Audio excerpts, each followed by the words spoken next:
Terima kasih kepada teman-teman yang telah meluangkan waktunya pada kesempatan ini. Eh, Pada kesempatan ini kita akan melakukan katekese. Kita ambil dari kitab Amos bab 5 ayat 14 sampai 17. Oke, untuk tidak memperpanjang waktu, saya berikan kesempatan kepada teman-teman. Mungkin ada yang mau menceritakan pengalaman di kampungnya itu, atau masalah di kampungnya yang sering terjadi. Waktu selanjutnya saya berikan kepada teman-teman.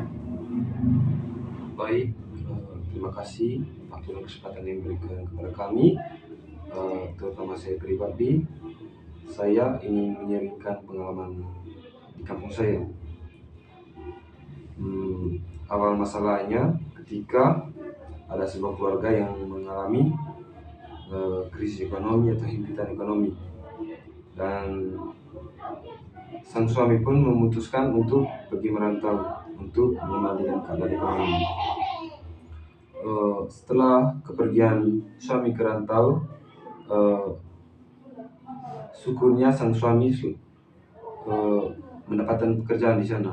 Sekitar beberapa minggu dia sudah mendapatkan pekerjaan, dan ia pun tidak lupa kepada anak dan istrinya di kampung untuk mengirimkan kepada mereka setiap bulan uang dari hasil kerjanya.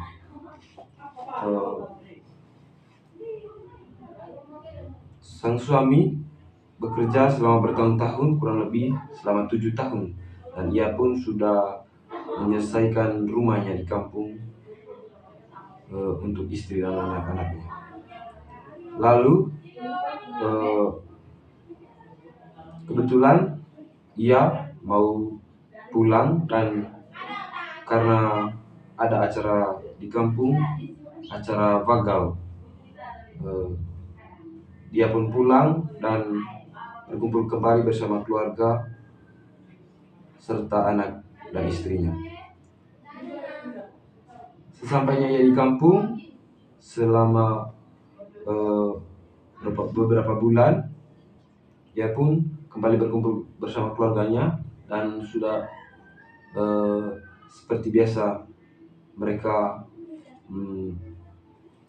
sarapan pagi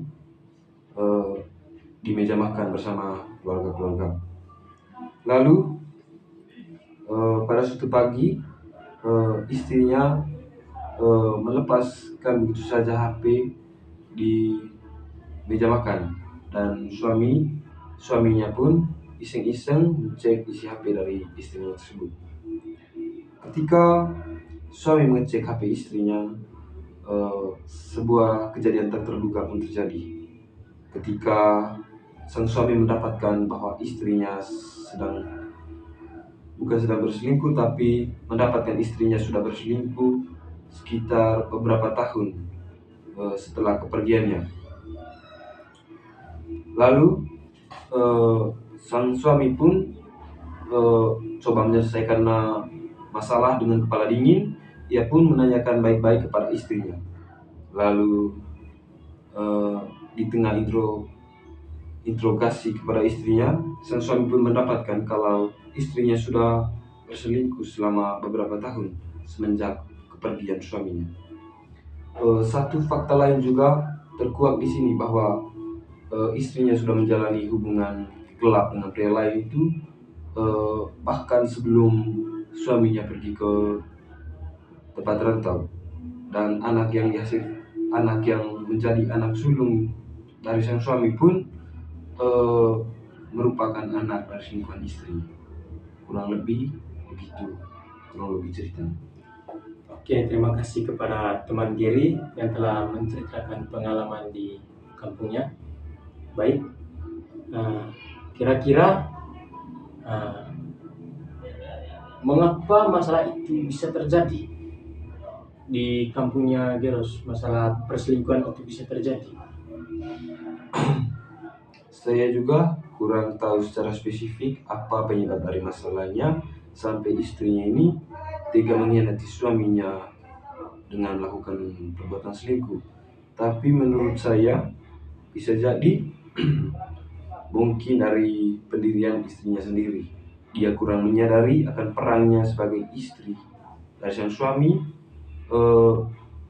dan janji suci pernikahan mereka. Itu mungkin masalah menurut saya. Kalau menurut teman Igi, kira-kira masalah itu sampai terjadi kenapa? Baik, terima kasih. Kalau menurut saya, kalau melihat situasi atau masalah ini, yang pertama-tama, yang pertama sampai ini sang suami pergi merantau karena adanya krisis ekonomi dalam keluarganya. Yang paling utama di sini, tadi kan mereka sebelum sang suami pergi merantau, pertama-tama sang suami dan istri ada kesepakatan kalau sang suami akan pergi merantau. Di sini mungkin yang memulai atau mendorong sang suami untuk pergi merantau itu sang istri, atau sebelumnya dia karena memang dalam dirinya sudah tertanam untuk berselingkuh, atau sebelumnya juga sang suami belum tahu atau belum melihat HP sang istri, bahwa di sini sang istri sudah menjalin hubungan mungkin sebelum sang suami pergi merantau. Nah di sini ini juga yang menjadi faktor utama sang istri ini, bagaimana dia mendorong sang suami untuk pergi merantau supaya dia menjadi atau mendapatkan suatu peluang besar. Di sini tidak ada yang mengontrol atau melihat situasi dia dengan selingkuhannya. Mungkin itu saja. Oke, terima kasih. Jadi kesimpulannya di sini berarti kalau dari jawaban dari teman Jarod tadi, mungkin karena krisis ekonomi sehingga suaminya itu pergi merantau dan menjadi peluang besar bagi istrinya untuk berselingkuh atau melakukan hubungan gelap dengan laki-laki lain. Oke, terima kasih. Terus dari saya, kira-kira siapa yang menguntungkan dan merugikan dalam masalah tersebut? Kira-kira menurut teman-teman bagaimana? Kalau dari saya mengenai masalah yang saya ceritakan tadi, karena faktor dari masalahnya tadi kurang lebih anak sulung yang suaminya menganggap kalau itu adalah anaknya, ternyata anak dari selingkuhannya. Secara tidak langsung kita bisa memikirkan atau masuk akal kita kalau istri sudah melakukan hubungan perselingkuhan jauh-jauh hari sebelum adanya kesepakatan mereka untuk si suami ini pergi merantau. Terus yang sangat dirugikan menurut saya itu sang suami, karena betul-betul dia sudah membuktikan tanggung jawabnya lewat ia berani pergi merantau untuk membiayai anak dan istrinya karena himpitan ekonomi. Tetapi sang istri malah sebaliknya, ia mengkhianati suaminya, yang padahal notabene sang suami ini di kampung pada saat mereka hidup bersama tidak melakukan perbuatan yang merugikan dan mencemari nama baik serta mengkhianati perkawinan mereka. Oke, terima kasih kepada teman Giri. Untuk selanjutnya, mari kita lihat kitab Amos bab 5 ayat 14 sampai 17. Kepada teman Giri, saya persilakan untuk membaca kitab Amos bab 5 ayat 14 sampai 17. Terima kasih. Dalam kitab Amos bab 5 ayat 14 sampai 17. Di sini saya akan bacakan. Hidup dan mati, carilah yang baik dan jangan yang jahat, supaya kamu hidup.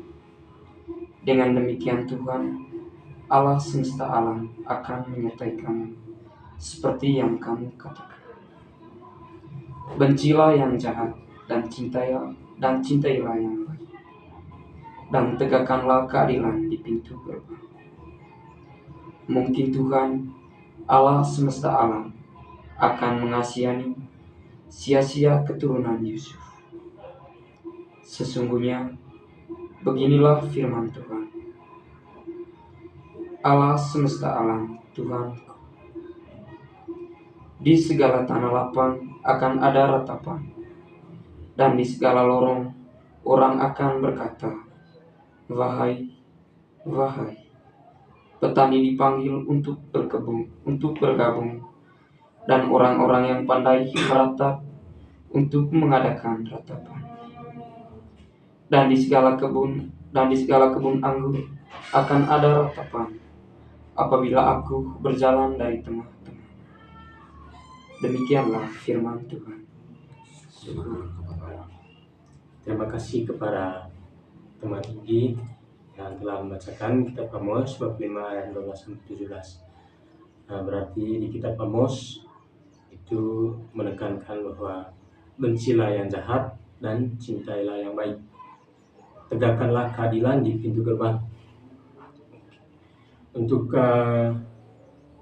mengatasi masalah yang terjadi yang diceritakan oleh teman Geri tadi, kira-kira dari kita semua untuk lebih harmonis terhadap janji perkawinan dan agama kita, kepercayaan kita, kira-kira aksi nyata yang harus kita lakukan itu untuk mengatasi masalah itu apa ya? Kira-kira menurut teman-teman mungkin ada aksi nyata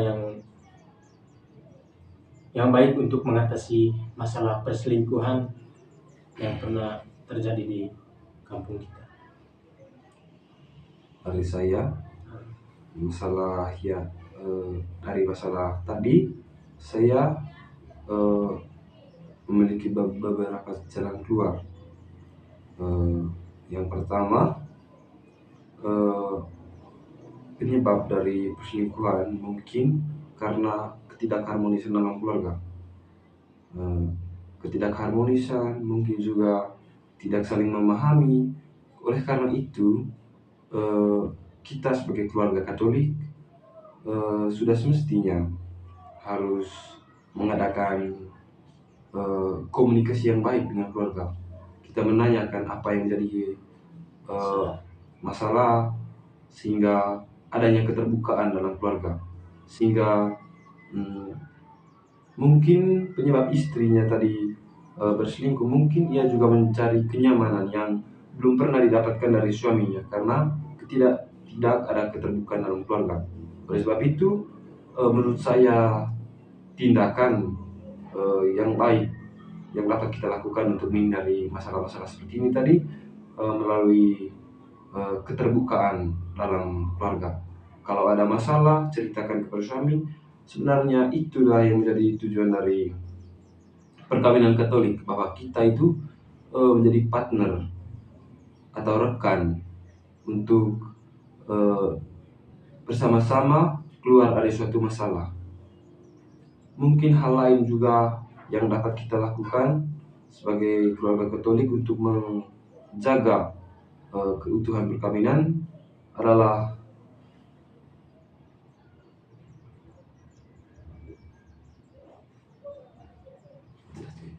Gitu.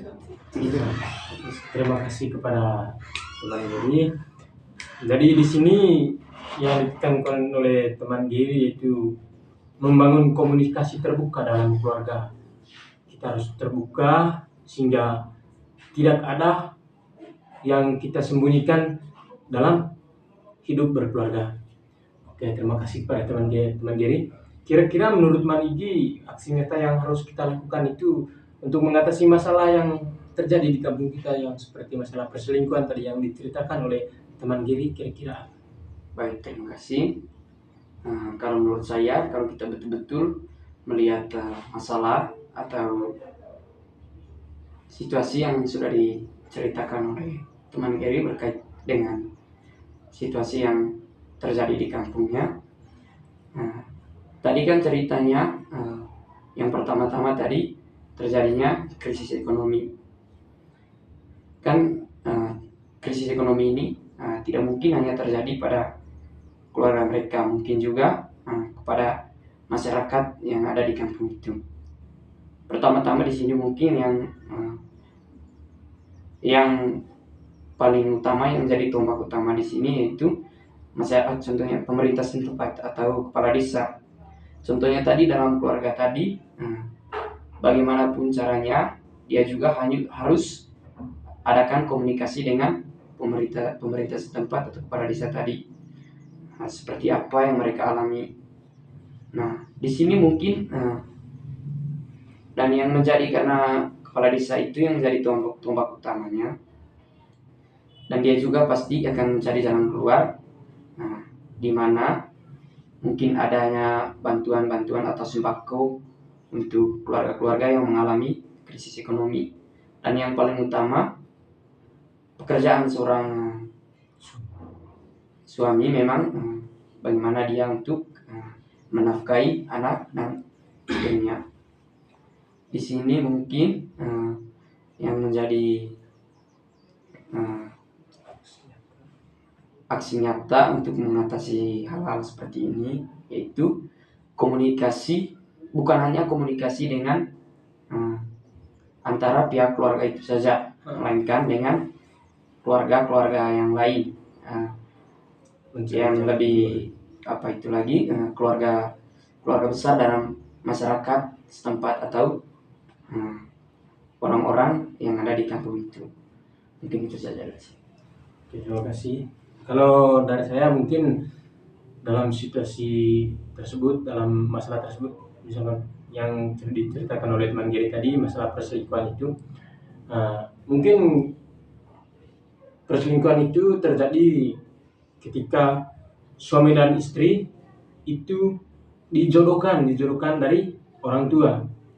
Padahal si suami atau si istri ini tidak ada rasa ingin atau rasa cinta kepada suaminya, tetapi karena ditekan atau dipaksa oleh orang tuanya untuk dijodohkan itu, maka mau tidak mau ya dia harus nikah dengan suaminya ini. Karena hal yang tidak diinginkan dari istrinya ini kepada suami, maka dia akan selingkuh atau melakukan hubungan gelap di belakang suaminya. Jadi di sini yang ditekankan itu yang pertama, dalam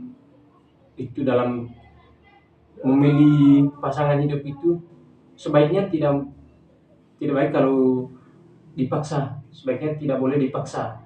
Terus yang kedua, kita harus melakukan katekese seperti pentingnya, misalkan katekese pentingnya itu menjaga keharmonisan dalam keluarga, keharmonisan janji perkawinan, terus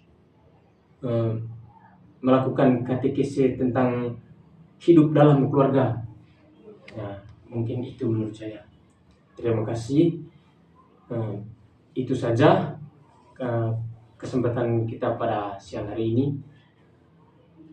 Terima kasih kepada teman-teman yang telah hadir dalam siang hari ini. Ya, dan terima kasih. Terima kasih banyak, sama-sama. Potong.